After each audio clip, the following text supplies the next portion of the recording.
पण निवडलेल्या अभंगामध्ये जगद्गुरु तुकोबाराय नामाचं महत्व प्रतिपादन करत आहे। या जगाच्या बाजारामध्ये फिरत असताना आपल्या जीवनामध्ये काही गोष्टी बाजारामध्ये मिळतात, पण काही गोष्टी जगामध्ये काही जरी दिलं तरी भेटू शकत नाही। मग पैशाच्या जोरावर आम्ही काही खरेदी करू असं जर आपल्या अंतःकरणामध्ये वाटत असेल तर तो मोठा गैरसमज आहे। काय समज आहे? गैरसमज आहे। आम्हाला सगळ्या गोष्टी विकत घेता येतील बाजारामध्ये, पण एक गोष्ट मात्र आम्हाला जगाच्या बाजारामध्ये कुठेही मिळत नाही, ती मात्र कोणती आहे? मला ती समाधान आहे। मला समाधान मिळतं का? मिळू शकत नाहीये। मग समाधान मिळण्याकरिता आता तसं पाहायला गेलं तर आपल्या जीवनामध्ये 3 प्रकारचं समाधान आपल्या परमार्थिक जीवनामध्ये प्राप्त झालेलं असतं माणसाला, बरं का। पहिला प्रकार आहे मानसिक समाधान, दुसरा प्रकार पडतो संसारिक समाधान आणि तिसरा असतं परमार्थिक समाधान। मानसिक समाधान या 10 इंद्रियामध्ये पंच ज्ञानेंद्रिय, पंच कर्मेंद्रिय, 11 असणारं मन आहे। या शरीराला चालवणारा सगळं मन आहे म्हणा। मन म्हणू राजा एक देह पुरी, या देहाचा सगळा राजा असणारा मन आहे। मग या मनाला आम्हाला आवडता येतं का महाराज? आवडू शकत नाही, बरं का। सगळं काही पाहायला गेलं तर आम्हाला या मनाला आम्ही आवडू शकत नाही महाराज। किती चंचल आहे।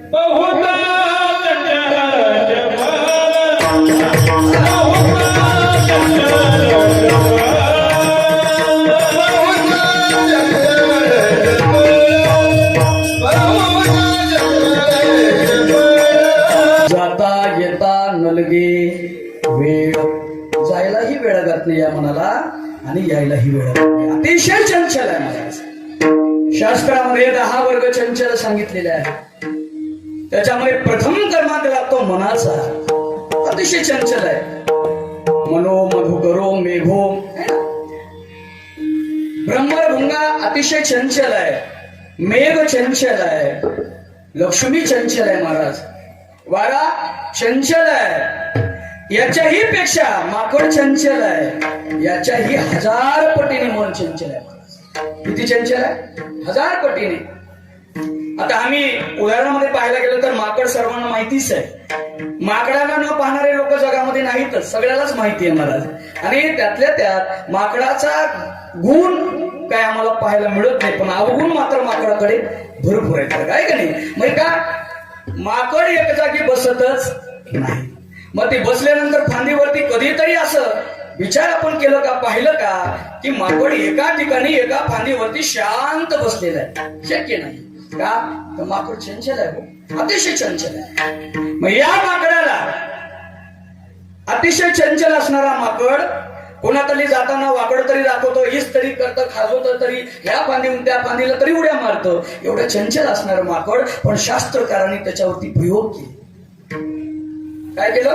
प्रयोग केलेला आहे। सुभाषितकार वर्णन करतात महाराज, मर्कटस्य सुरापानम तत्र वर्षिक दंशनम तन्मध्ये भूत संचारो हेत्वा तत्वा भविष्यति। त्या माकडाला पाहायला गेलं तर अतिशय चंचल असणार माकड आहे। त्या माकडाला पहिल्यांदा प्रयोग केले महाराज शास्त्रकारांनी की त्याला सुरापानम केलं।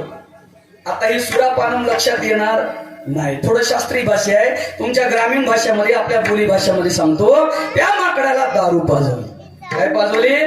दारू। आता दारू गावातले सोड बरं का, आता मला बरेच ओळखीचे आहेत त्याच्यामुळे काही म्हणू शकत नाही, है ना। न बोलणारा माणूस दारू जर पिला तर तो अतिशय चंचल होतो, बडबड बडबड करायला लागतो। याचा अर्थ काय की त्या माकडामध्ये चंचलता आली महाराज।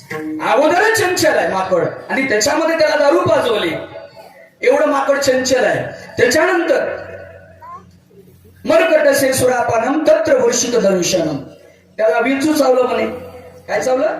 विंचू। आता विंचू लहान असो मोठा असो, ठणका मात्र तेवढाच असतो, असतो का नाही? लहान असो मोठा असो, ठणका तेवढाच आहे महाराज। त्याला विंचू चावलं, मग किती चंचलता येईल? भयंकर। एवढंच नाही तर त्या माकडाला त्याच्यामध्ये तेवढ्यामध्ये भर 12 वाजता अमावस्येच्या रात्री त्याला भूत धरलं म्हणे। काय झालं? भूत धरलं त्या माकडाला। आता किती चंचल माकड होईल महाराज? आता भूत धरलेले माणसं काय करतील काय माहित नाही. आता बरोबर आमचे गोविंद महाराजांच्या जवळ आम्ही राहत असताना त्यावेळेस एक पेशंट पाहिलं महाराज. आम्ही एक पेशंट पाहिलं.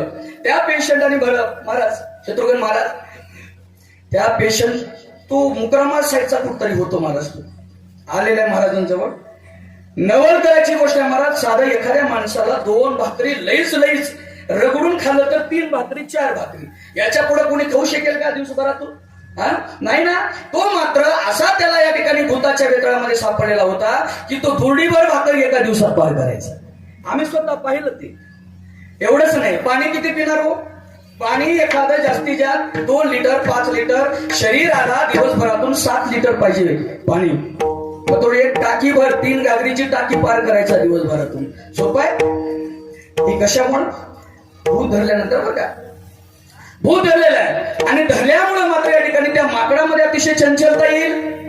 चंचलता आल्यानंतर किती माकड चंचल होईल महाराज? त्याच्या 1000 पटीनं मन चंचल आहे आपलं मन. काही साधक लोक म्हणायला लागले का हो तुकोबार आहे, आम्हाला मात्र या ठिकाणी मन आमचं ताब्यात नाहीये. मन आमचं अनावर झालेलं आहे आणि या मनाला मात्र आम्हाला स्थिर करण्याकरिता, या मनाला मात्र भटकंती करण्यासाठी, त्याला मात्र थांबवण्याकरिता, या मनाला मानसिक समाधान प्राप्त करून देण्यासाठी काहीतरी उपाय सांगा. तर तुकोबार सांगतात मन करा रे प्रसन्न, मन करा रे प्रसन्न.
सर्व सिद्धीचे कारण मोक्ष अथवा बंधन, सुख समाधान इच्छा. तुमच्या अंतःकरणामध्ये जर सुख समाधान इच्छा जर असेल तर एक काम केलं पाहिजे महाराज, मन प्रसन्न केलं पाहिजे. सूत्र काय सांगतात महाराज तुकोबार की मन प्रसन्न करा तर आपल्या मनाला समाधान प्राप्त होणार आहे. आता लोक मात्र मनाने समाधान नाहीतच हो. मन भटकत महाराज, हे करू का ते करू, ते करू का हे करू, काय करू काय करू, कशाने मला प्राप्त केल्यानंतर, मला काही साधना केल्यानंतर मला समाधान प्राप्त होईल. पाहायला गेलं तर मन चंचल आहे. मग मनाला काय करावं? त्याला प्रसन्न करावं. मग आपल्या जीवनामध्ये समाधान सुख आपल्या मनामध्ये प्राप्त होणार आहे महाराज. की मानसिक समाधान प्राप्त करायचं असेल तर तुकोबार यांचं सूत्र वापरलं पाहिजे बरं का. त्याच्यानंतर दुसरा क्रमांक लागतो संसारिक समाधान. आता तसं पाहायला गेलं तर सर्व साधू संत महात्मे सांगतात की संसारामध्ये समाधान नाही. आता इथल्या बसलेल्या सगळ्यांनी सांगा, आम्ही तुम्ही सर्वजण संसार करतो पण आम्हाला समाधान आहे का? नाही. समाधान छातीटोपपणाने सांगू शकत नाही. पण ज्या संसारामध्ये समाधान नाही त्या संसारामध्ये आम्ही समाधान शोधायला लागलो, पण मिळणार नाही महाराज, मिळू शकतच नाही. का नाही? मुळात संसार जो आहे ना महाराज, या संसारामध्ये पाहायला गेलं तर दुःखानं भरलेला महाराज. दुःख बांधवडी आहे हा संसार,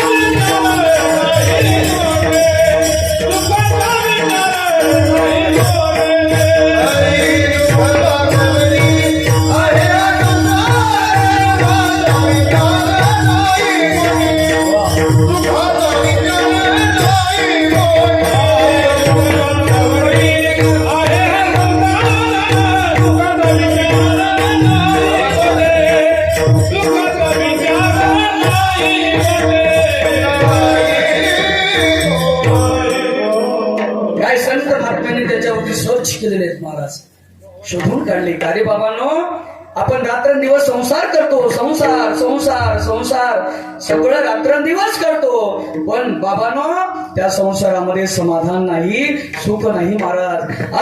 पाहायला गेलं तर संत तुकोबारा या ठिकाणी पाहायला गेलं तर तुकोबारा म्हणतात दुःख बांधवडी आहे हा संसार. मग सुखाचा विचार आहे का त्याच्यात? नाही बाबा. असलं तरी आम्हाला मात्र कणभर सुख आहे आणि मनभर दुःख आहे आपल्या जीवनामध्ये, संसारामध्ये महाराज. तसं माऊली ज्ञानोबाराला विचारण्यात आलं महाराज. काय माऊली ज्ञानोबारा, तुमची काय याच्यावरती विचार विमर्श सांगा तुमचं. तर माऊली ज्ञानोबारा सांगतात, संसार दुःख मुळ चहूकडे इंगळ, विश्रांती नाही गोटे रात्रंदिवस तळमळ.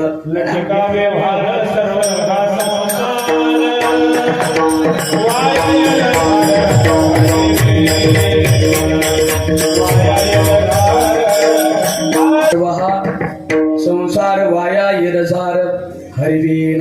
या अभंगाचं पाहायला गेलं तर माऊली हरिपाठामध्ये सांगतात हे सगळं लटक व्यवहार आहे महाराज, सर्व हा खोटा संसार आहे, पण उत्तरार्थ महत्वाचा आहे याचं. मग संसारामध्ये संसार संसार संसार रात्रंदिवस संसार केलं तर सुख प्राप्त होणार नाही. मग त्याला जोड काय पाहिजे? वाया येरझार हरिवीन. देवालाच सोडून जर आम्ही संसार करायला लागलो तर तिथं मात्र आम्हाला समाधान प्राप्त होणार नाही, कारण संसार दुःखाचा आहे महाराज, दुःखच भरलेलं आहे. मग काही साधक लोक तुकोबाराला म्हणायला लागले, का हो तुकोबारा, मग आम्ही संसार करतो, आमचं चुकतं का? पण नाही म्हणे, तुमचा संसार चुकत नाही, तुम्ही मात्र मीही संसार केला, तुम्हीही संसार करत आहोत. अनेक आमच्या नाथ बाबांनी सुद्धा संसार उत्तम संसार करून दाखवला, आणि मात्र याच्यामध्ये थोडं सुख आहे, पण सूत्र आहे. काय आहे? सूत्र आहे. एकदा काय झालं, एक राजा स्वयंपाकघरामध्ये गेलेला आहे आणि घरामध्ये गेल्यानंतर चाकू सोबत काहीतरी फळ कट करण्याकरिता गेलेला, पण झालं काय महाराज, त्याच्या अंगठ्याला जखम झाली, चाकू लागला. काहीतरी फळ कट करण्याकरिता गेल्यानंतर आपण सहज गतीने फळ कट करतो, पण कधी का आपल्याला भान राहत नाही, त्याला कट करतो महाराज. पण झालं काय, फळ कट केल्यानंतर अंगठा जखमी झालेला आहे. त्यावेळेस मात्र सगळे नौकर चाकर सगळेजण धावत पळाले, राजाला जखम झाली, राजाला जखम झाली, चला धावा पळा, कोणीतरी काहीतरी करा, मलमपट्टी करा, असं सगळेजण म्हणायला लागले. पण झालं काय, राजाचा प्रधान जो होता ना, अतिशय कोपऱ्यामध्ये थांबलेला होता. बाकीच्यांची धडपड राजांच्या मनामध्ये लक्षात आली, पण सगळ्यात जवळचा अतिशय निकटवर्ती असणारा प्रधान मात्र कोपऱ्यामध्ये थांबलेला आहे. त्याला माझ्या अंगठ्याला तो जखम झाली, माझा अंगठा तुटला, तरीही त्याला काही घेणं देणं नाही, काही वाटतच नाही त्याला. त्यावेळेस मात्र झालं काय, राजाला राग आला.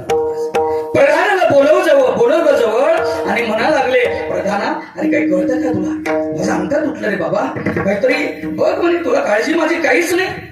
एवढं बोलल्यानंतर प्रधान हुशार होता, तो प्रधान म्हणायला लागला, राजे अहो जखम तरी झाले, जे होतं ते बऱ्यासाठी होत आहे हो, असं काय तुम्ही काळजी करताय, कशामुळे काळजी करताय, अंगठाच तुटलाय ना, अंगठ्याला जखमच झाली ना, याच्या व्यतिरिक्त काय झालेलं आहे. एवढं गोड बोला प्रधान, पण राग आला महाराज. राजाला वाटलं अरे रे माझं अंगठा तुटलं तर गेला बरं झालं म्हणतोय. भयंकर राग आला राजाला आणि त्या राजाला मात्र बंदीखान्यामध्ये ठेवलं. 4-5 दिवस झाल्यानंतर राजा शिकारीला जात होता. जात असताना मात्र बाकीचे सैनिक मागे राहिले. राजा रथामध्ये विराजमान झालेला आहे. रथामध्ये या ठिकाणी विराजमान शिकारीच्या शोधामध्ये धावत पडत गणदाट जंगलाच्या मध्य भागामध्ये गेलेला आहे. आणि तिथं मात्र सगळे पारधी लोकांचा सण होता. सण असा होता की देवीला नरबळी द्यायचा होता महाराज. देवीला आता नरबळी द्यायचं म्हणल्यानंतर काय झालं महाराज, नेमकं राजा त्यांच्या तावडीत सापडला. आणि सापडल्यानंतर झालं काय, सगळे म्हणायला लागले वाह अच्छी बात है, बहुत अच्छा हो गया, हाँ ये खुद ही मिल गया, ढूंढने की जरूरत नाही पडी. असं म्हणलं मला. ते लगेच समोर आलं आणि आल्यानंतर मात्र झालं काय, त्याला पकडलं. राजाला पकडून मात्र त्याला हळद बुक्का सगळं काही कुंकू वगैरे लावलं. त्याच्या गळामध्ये हार घातलं. शिरेवरती मान ठेवून त्या देवीला अर्पण करण्याकरिता तलवार उगवली. तलवार उजळल्यानंतर मात्र आता तलवार मानेवरती पडणार.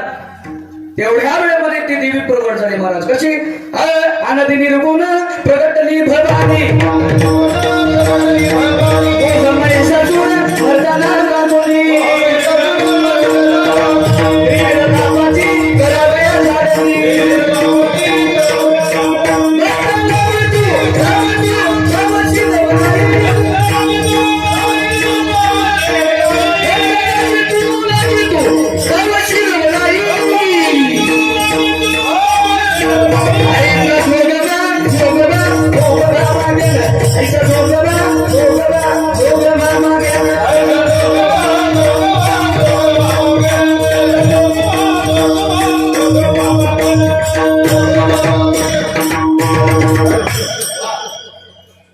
नदी निर्गुण प्रगटली भवानी मोह महिषासूर मर्दाना त्रिविध तापाची करावया झाडली भक्ता लागी तो लागती पावशी नवलावी.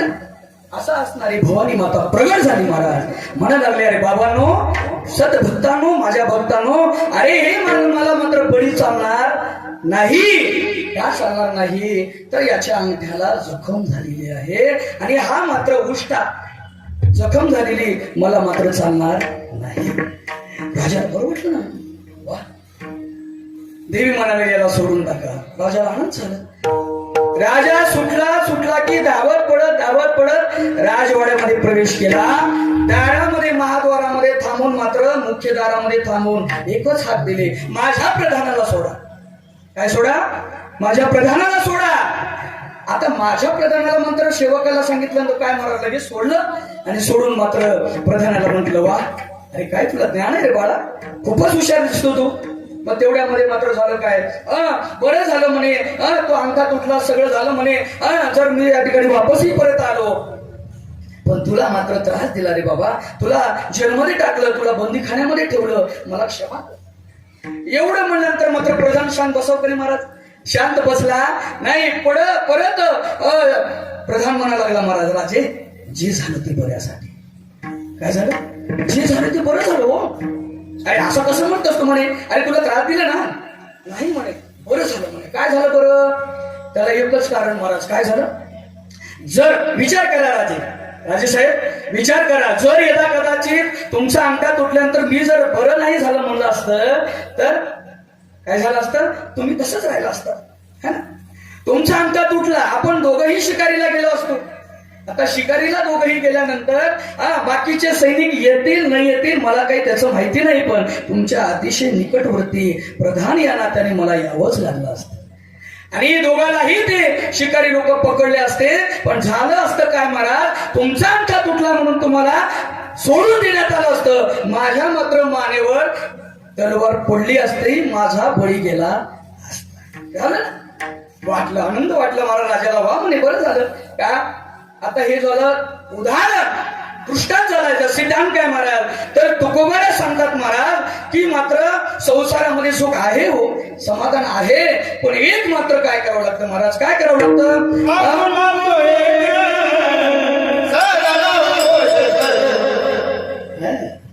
काय बोलतो एक करावं लागतं महाराज. समाधान प्राप्त असेल, संसारामध्ये सुख समाधान पाहिजे असेल तर काय करावं लागतं महाराज? एकच काम आहे महाराज. त्याला काय म्हणतात?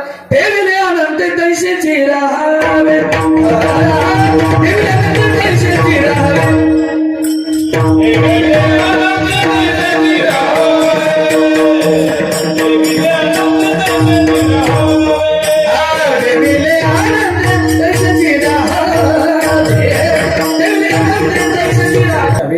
समाधान. आता संसारामध्ये फक्त समाधान राहतच नाही.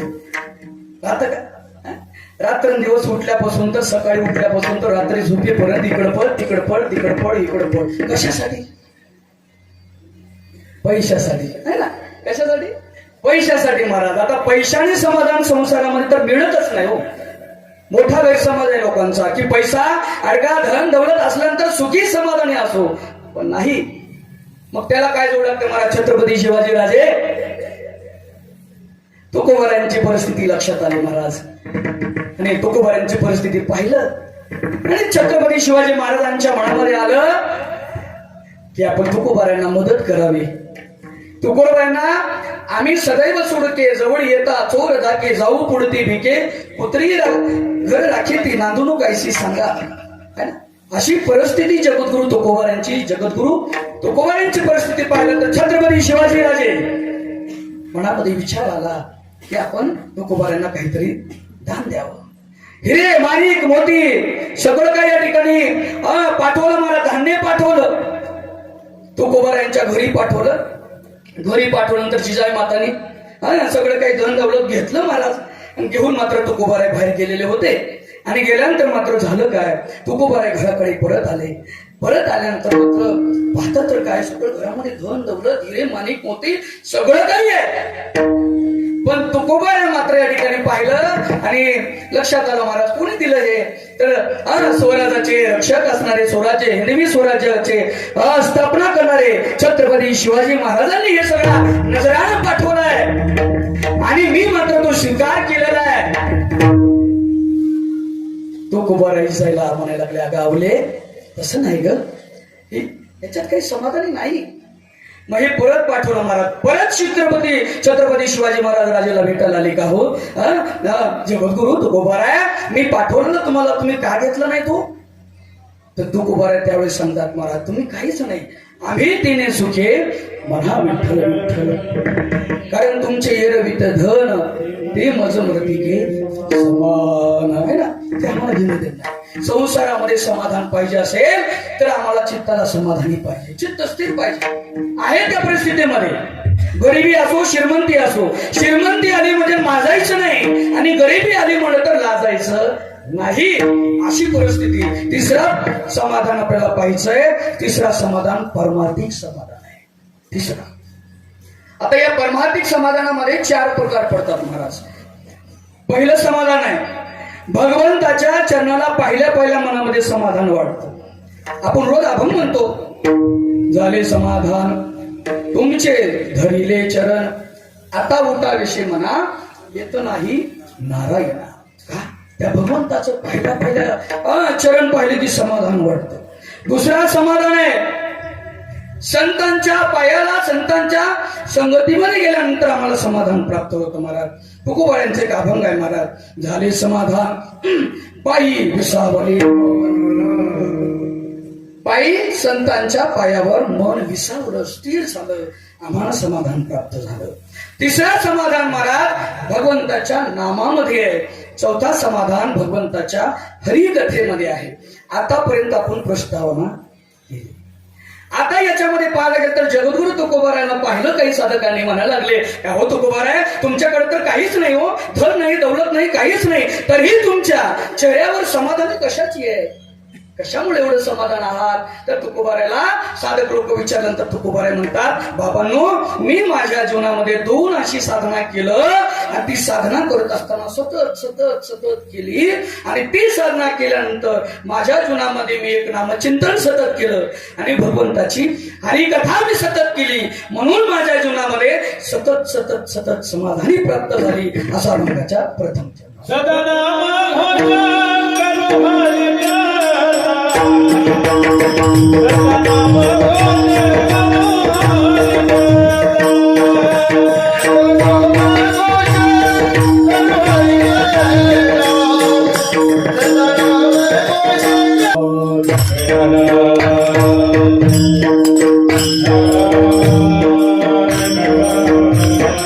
काही वाजवा.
जगद्गुरु तुकोबार आहे सांगायला लागले की बाबांनो, माझ्या जीवनामध्ये मी 2 साधना केलेली आहे. 2 साधना अशी केलेली आहे की नामचिंतन एक जीवनामध्ये मी सतत केलेलं आहे आणि दुसरं भगवंताची हरिकथा. आता या 2 साधनांनी आम्हाला समाधान प्राप्त होत. पण काय होतं मला, आता तुम्ही म्हणाल तुकोबारांनी सतत केले, आम्ही सतत करतो. आम्ही भगवंताचं नामचिंतन करतो. आमचे 10 वर्ष झाले, 15 वर्ष झाले, 50 वर्ष आमचे भजन करण्यामध्ये गेलेले. कधी आम्हाला जीवनामध्ये समाधान प्राप्त झालं? कारण काय? आता काही आम्हाला साधक लोक भेटतात महाराज, ज्यांनी 50 वर्ष साधना केली, भगवंताचं चिंतन केलं महाराज.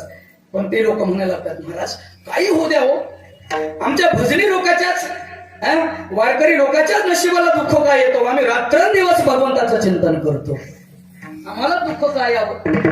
त्याचं कारण काय की तुम्ही मात्र समाधान चिंतन कदा करता, म्हणून तुम्हाला कदाच तुम्हाला सुख प्राप्त होतं. पण संत महात्मे तसं करत नाही. संत महात्मे कसं करतात? संत मात्र बिगण्याची निहाची धंदा,